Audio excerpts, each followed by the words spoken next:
À 13 ans, une fille rencontre son mari pour la première fois et reçoit une gifle. Martha est d'un tempérament trop ardent, ce qui la rend inacceptable aux yeux des hommes. Son père, désespéré, l'offre au roi et la laisse se débrouiller seule. Ce geste va pourtant changer le cours de sa vie.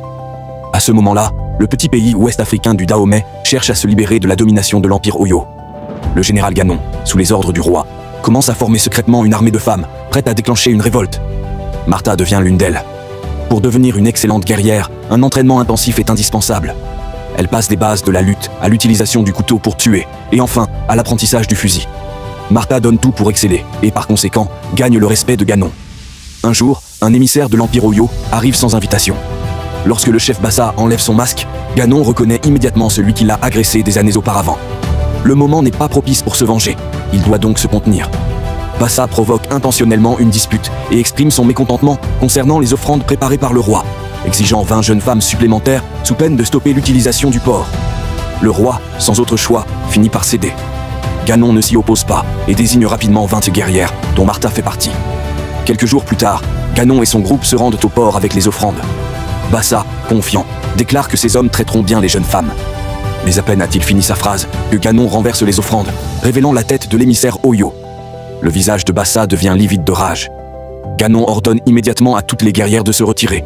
Il est prêt à combattre Bassa. Alors qu'il s'enfuit, Martha voit arriver les hommes de Bassa. Elle se dépêche de couper les cordes et de fermer la porte. Pendant ce temps, Ganon et Bassa s'affrontent sans pitié, mais Ganon est légèrement en dessous. Alors que la porte est sur le point d'être ouverte, Martha crie et les deux s'échappent en sautant du mur dans la mer. Les autres guerrières arrivent pour les secourir, et tout le monde réussit à s'échapper en toute sécurité. Cependant, ce conflit marque la rupture définitive entre les deux pays, et la guerre est imminente. Les guerrières noires se couvrent d'huile de palme et aiguisent leurs ongles en pointes acérées, avant de prendre leurs armes et d'être prêtes au combat.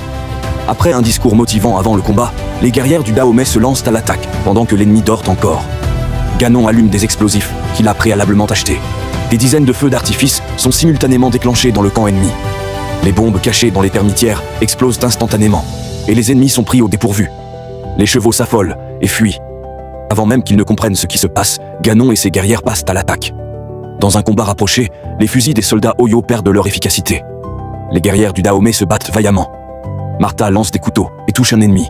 Elle le tire vers elle avant de lui crever les yeux avec ses ongles. Malheureusement, elle est attaquée par derrière par un ennemi et tombe lourdement dans la pente.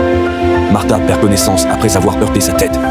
L'armée Oyo, en déroute, tente de fuir, mais n'oublie pas d'emporter quelques guerrières avec elle. À son réveil, Martha découvre qu'elle est attachée à un chariot.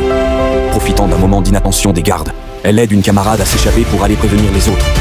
Elle et une autre guerrière sont capturées et envoyées au marché aux esclaves.